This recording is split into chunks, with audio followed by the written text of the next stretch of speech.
This Spotlight is brought to you by presenting sponsor, Busey Bank. Welcome to Spotlight. I'm your host, Jane Wernette.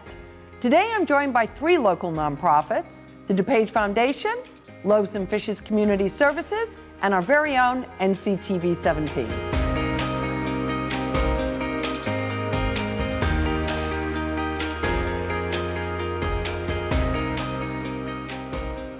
You're watching Spotlight, and joining me now to talk about the DuPage Foundation are Michael Citrick and Greg Schwazi. So nice to have you both on the show. Pleasure to be here, Jane. Thanks. Absolutely. Now, Mike, we know you with the DuPage Foundation, but why don't you tell us a little bit about how you're uplifting life here in DuPage County? Sure. Well, I'll start out with a little bit of background about our organization. DuPage Foundation is a community foundation. We're one of more than 750 across the country. We're a 501c3 public charity that's wholly focused on raising the quality of life throughout DuPage County.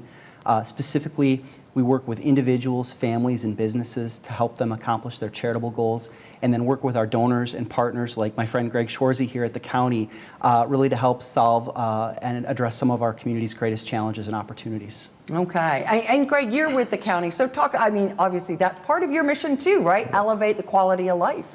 You know, DuPage County, we're so blessed to live here. We have so many avenues for assisting our residents. We have an incredible social service safety net. Our Community Services Department, which is the social services arm of the county, offers different avenues to help our residents, either by direct service or through our strategic partnerships with either government or nonprofit agencies. We help over 50,000 residents a year with our 211 intake and referral program, which guides our residents to the social services they need. We help thousands of seniors in the community stay living independently in their homes through our in-home senior services. We're good stewards of the grants that we get from the state and the federal government, which allows us to support those nonprofits like food pantries and homeless shelters, among other places. So we're very, very blessed to live here in DuPage County. Yeah, well, and I think, and I'm always excited when I hear the word strategic partnerships, because I think that really just talks about efficiencies and effectiveness and everybody kind of working together, right? So now you guys have a really interesting thing with the DuPage Community Transformation Partnership. Yes. So say a little more. Sure. So this is a 5-year, $10.6 million mutual partnership for strategic grant making. And it's the DuPage County along with our DuPage Foundation. So back in the height of the pandemic, when the federal government was handing out the ARPA money to help its residents, we knew, our Human Services Committee knew we needed to help really 4 major issues that were affecting our residents. And that was food insecurity, housing instability, mental health issues, and substance use issues. All 4 of those issues were exacerbated during the pandemic. Absolutely. So we decided to earmark $10 million plus for those 4 issues. Now, we knew there was immediate needs. We knew that people needed to eat and to pay their rent right away. But we also knew that once this money was gone, it was going to be gone. So we wanted to try to make it last longer, to try to combat these issues on the long term. So we sort of divided this money up into 2 pools, one for immediate help and one for transformational help, which would combat these issues on a longer term. And that's what we did. So we have immediate grants, we have the transformational long-term grants. Now, our Human Services Committee was aware. We had never worked with the DuPage Foundation before, but we were aware of them. They have such a wonderful reputation, and this is what they do. They make grants happen, and they do such a wonderful job of it. So we reached out to them, and I'm not sure if they were initially on board, but they ended up on board, and we can't be any happier about that. Our former chairman, county chairman Dan Cronin, and our former board was on board. Our current county chairman, chairwoman Deb Conroy, is on board, and it has been nothing but successful. Yeah, well, and I think you, having talked to so many nonprofits during the pandemic, I think everybody realized that was just the first wave. The tsunami had not hit the beaches yet, and we were going to see a lot more of that residual outcome. So talk a little bit, Mike, about kind of some of those impact stories. What impact has this partnership had for the DuPage Foundation? Yeah, so really we've been incredibly focused from the start of the pandemic with responding for the community. In fact, I think it was our COVID response fund initially that I think kind of attracted us and brought a closer relationship with the county together. Through that, we were able to raise and grant out about $1.2 million above our usual $8 to $12 million a year. But with this partnership, it's just been incredible. So far, we have been able to grant out about $6.2 million. And as Greg mentioned, through those two tracks, we've done 2 rounds now of immediate intervention grants and 1 round of transformational. We'll have another round of immediate intervention this summer and then another transformational round in the fall. But just some highlights, we got the first wave of reporting back on the immediate intervention grants that we had done. And so far, I can tell you we've been able to help channel about 2.1 million pounds of food to about 183 individuals and families throughout DuPage County, including here in Naperville. Folks like Loaves and Fishes, those groups have all benefited from that. Secondly, on the housing front, we have been able to keep about 450 individuals and families in stable housing, which has just been huge. We're all aware of the rising costs of inflation and some of the challenges those folks have been facing. And then lastly, as we know, mental health has just exploded throughout the pandemic here. So that's been a very key focus of this partnership. And we've, through that, been able to help facilitate about 3,000 counseling appointments for folks who might not have the resources or have been able to connect, with caseworkers and folks. So that's just been huge for us. Yeah, that's a lot of good impact, right? Yeah. And I think, we see how all of those pieces are connected. You have problems with housing, you have food insecurity, it impacts your mental health, substance abuse, sometimes it becomes an outgrowth of that, right? So they're all connected needs, and if you can start to fix some of them, maybe you can fix more than just the immediate one. Yeah. Greg, from your perspective, what are you seeing as the impact, or some examples? I'll share an example. DuPage Pads, for instance, which they're committed to ending homelessness. They received 2 grants. They received a round 1 grant in the amount of around $80,000, in which they used to lease space to be able to hold more case management, working with individuals and families that are experiencing homelessness. Their round 2 grant, around $166,000, was to actually hire more staff to be able to help more people. They hired 2 case managers, which is absolutely helping them work with their residents that are in the intermittent housing. So they've done a fantastic job. They've helped hundreds of people that they wouldn't have been able to help without this grant. For one, Kids Matter, one of our favorite organizations. They do great work.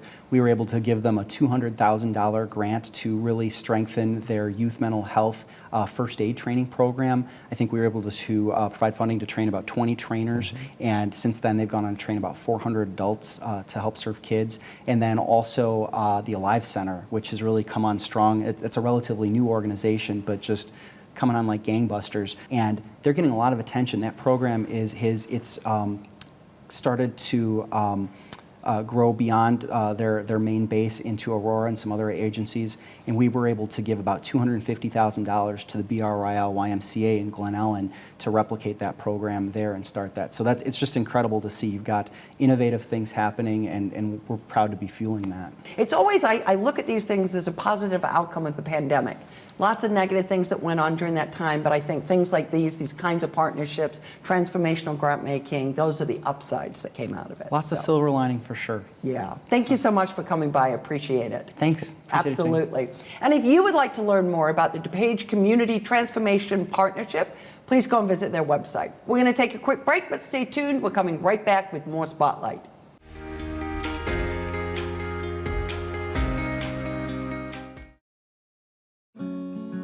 Busey Bank is proud to partner in building business and growing wealth since 1868.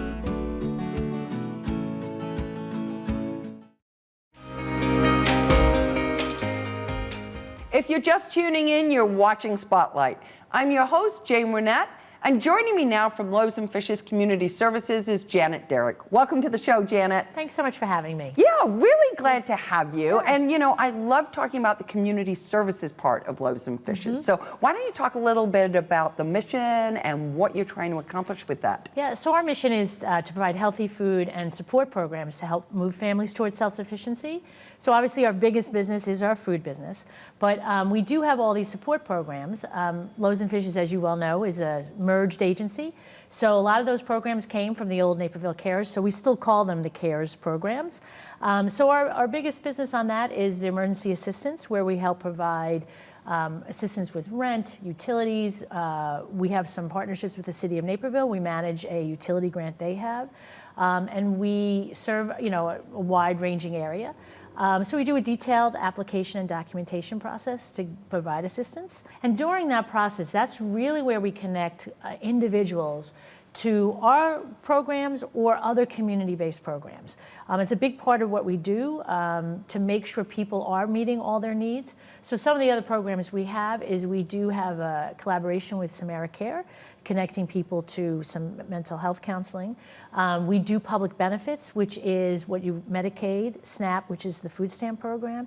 And currently what's in operation now is the low income home and energy program. Okay. So we do the applications. We do applications now for DuPage County and Kane County. So again, it helps people get further resources. We also do health screenings through the food pantry. We just had our graduation for our Moving Up program, which is by far our deepest dive into self-sufficiency. We just had 5 graduates. This is our second, since COVID, this is our second group of participants.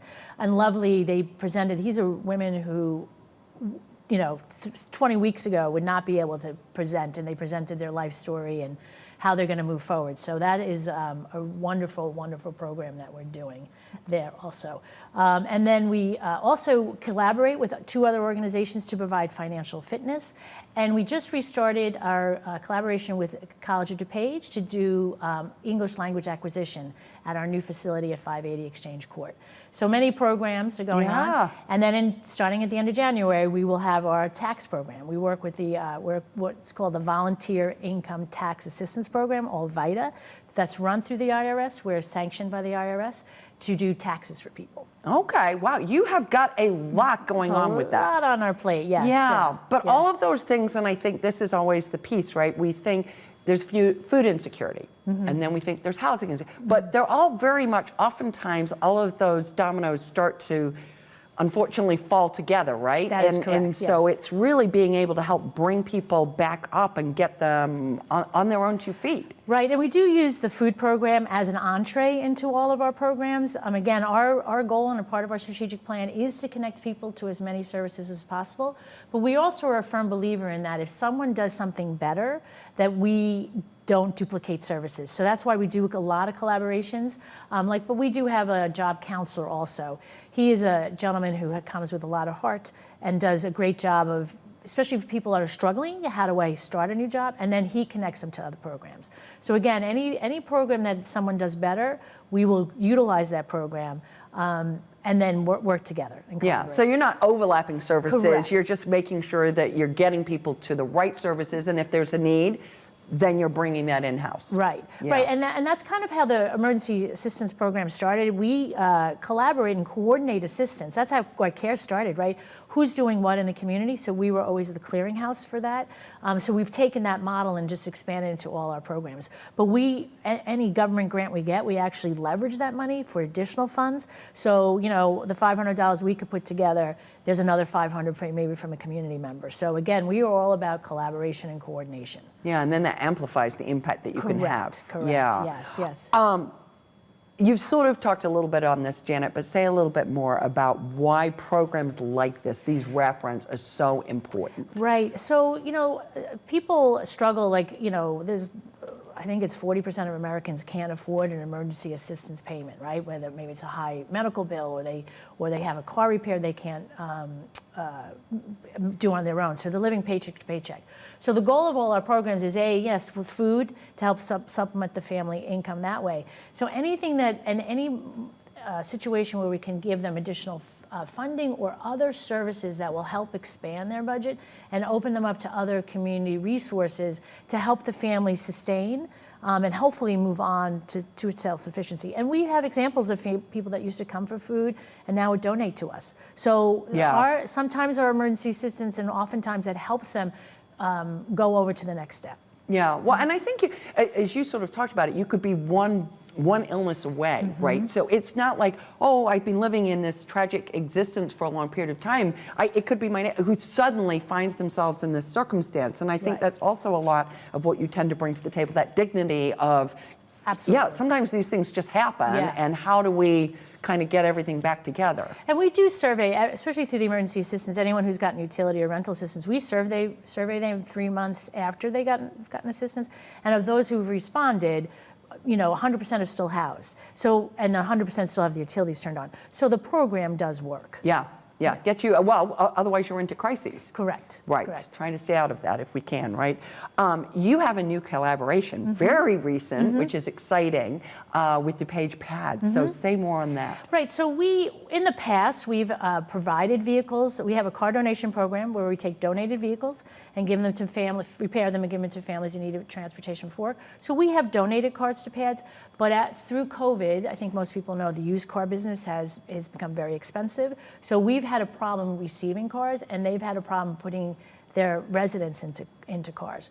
So right now, they're going to put out the word to their donors and try to get more cars, and then those cars would be donor designated to a PADS client. So who have met our eligibility requirements. So they still have to go through the same process. Okay.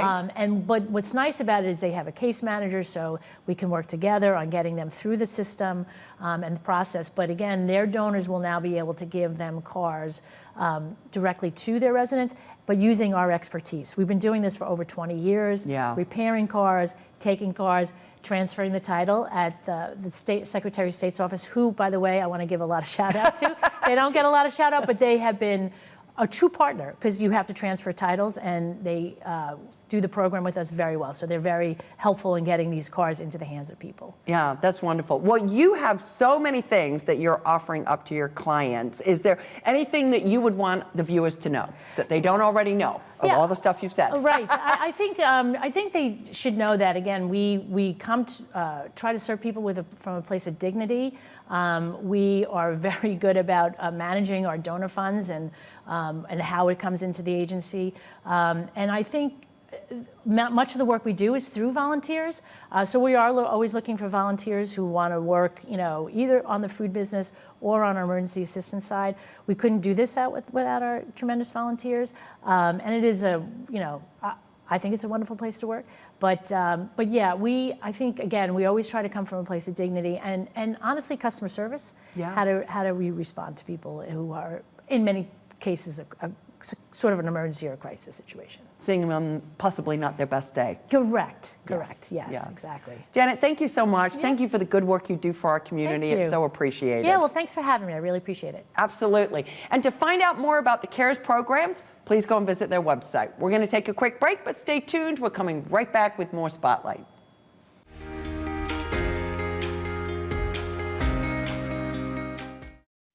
Growing your family, opening your own business, retiring to travel, leaving your legacy.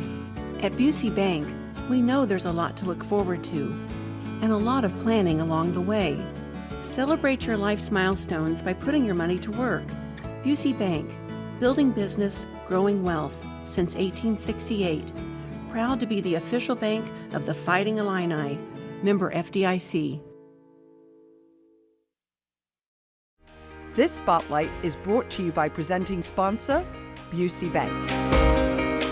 Welcome back to Spotlight. And joining me now from our very own NCTV17 are Liz Spencer and Patrick Branham. Welcome to the show. Happy to be here. Absolutely happy to have you both. It's always fun to sit across from Liz. And Patrick, so nice to sit across from you as the new incoming president. So, but I'm going to start with Liz because we were founded in 1987 and a lot has happened in the 36 years since the doors were open at the television station. So, and TV's changed and we've evolved with it. So talk a little bit about about that, Liz? Absolutely. Television is evolving right now.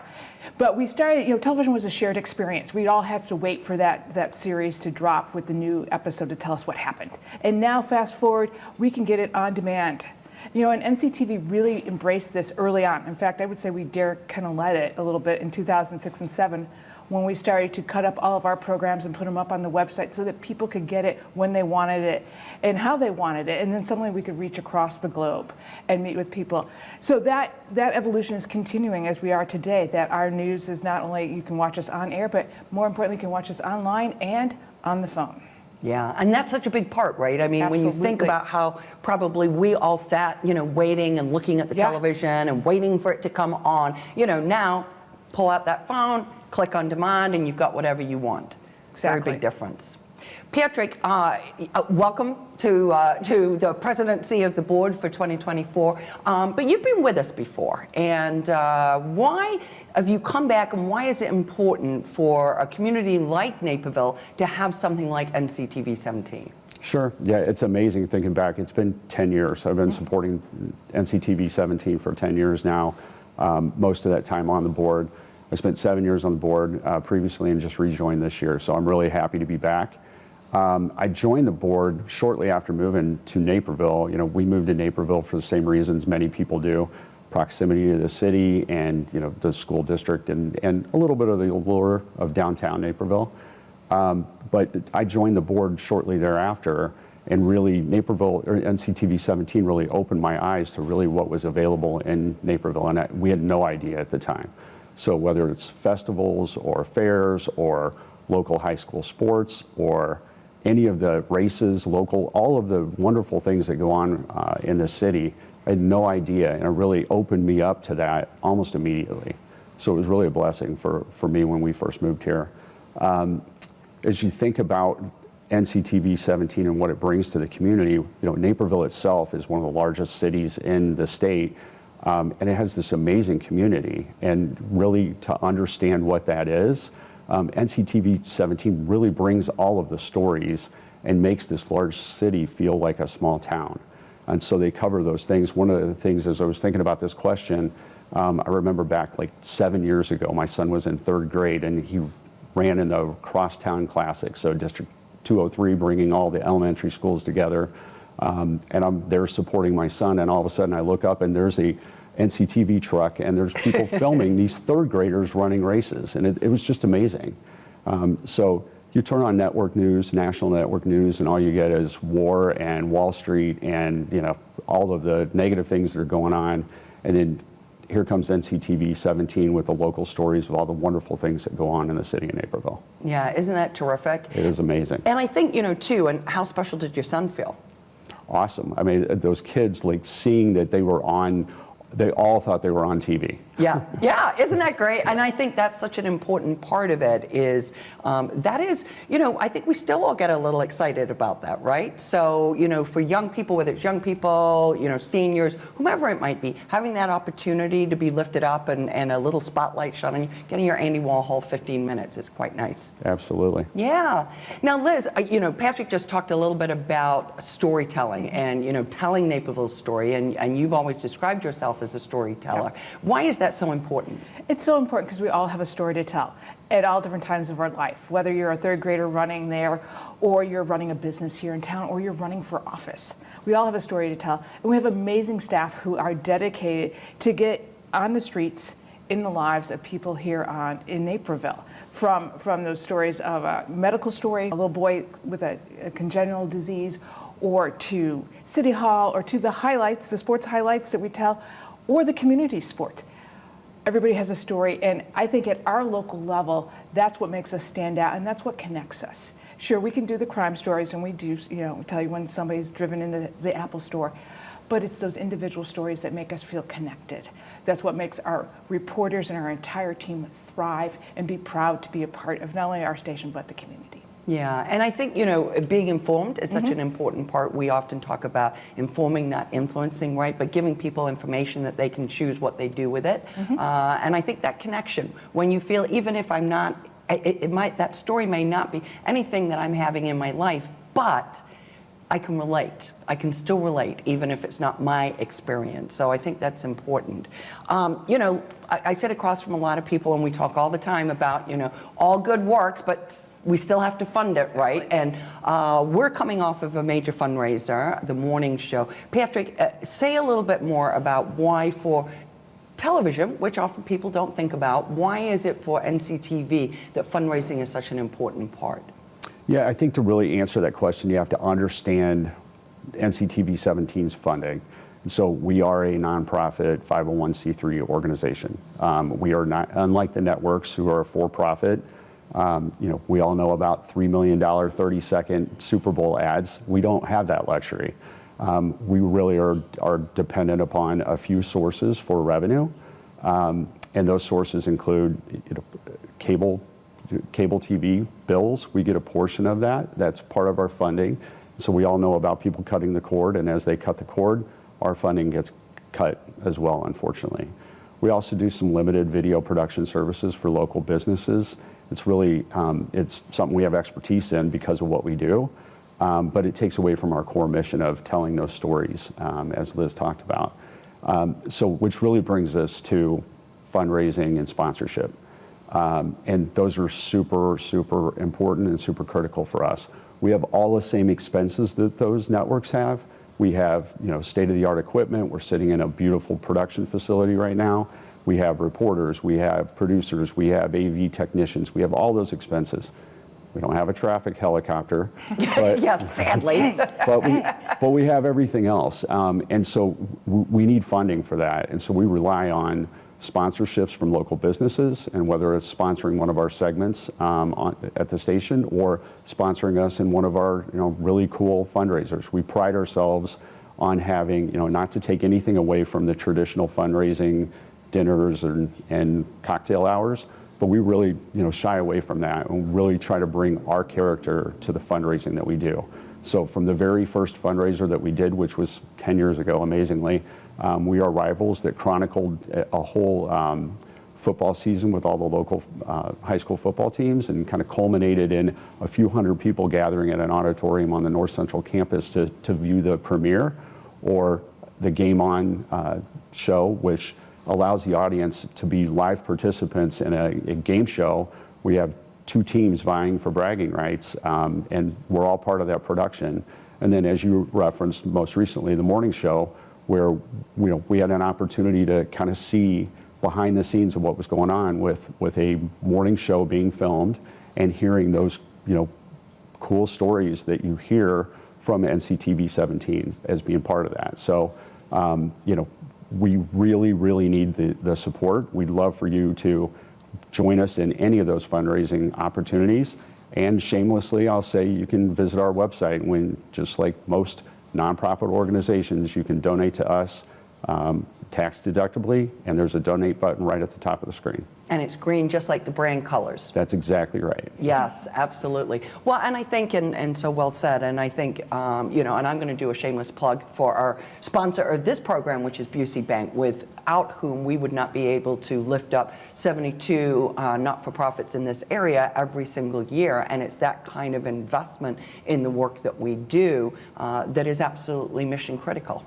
So we appreciate it. We are excited for our year ahead. We have a fantastic board of directors, looking forward to doing some more great things. We appreciate the community support. We're going to continue to tell a lot of really wonderful stories, and we encourage people to send us those news tips, because there's 150,000 people in Naperville, and they all have a story to tell, so we'd love to do it, right? That's awesome. Yeah. Thank you. Thank you both for stopping by. We appreciate it. Thanks for having us. Good to see you. Absolutely.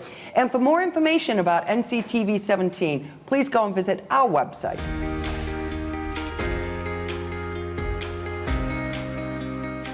I'd like to thank all of my guests for joining us on Spotlight, and our friends at Busey Bank for their generous sponsorship of today's show.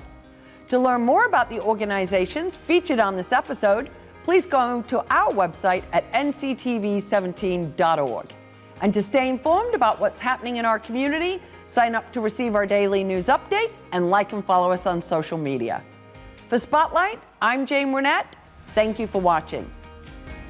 This Spotlight is brought to you by presenting sponsor, Busey Bank.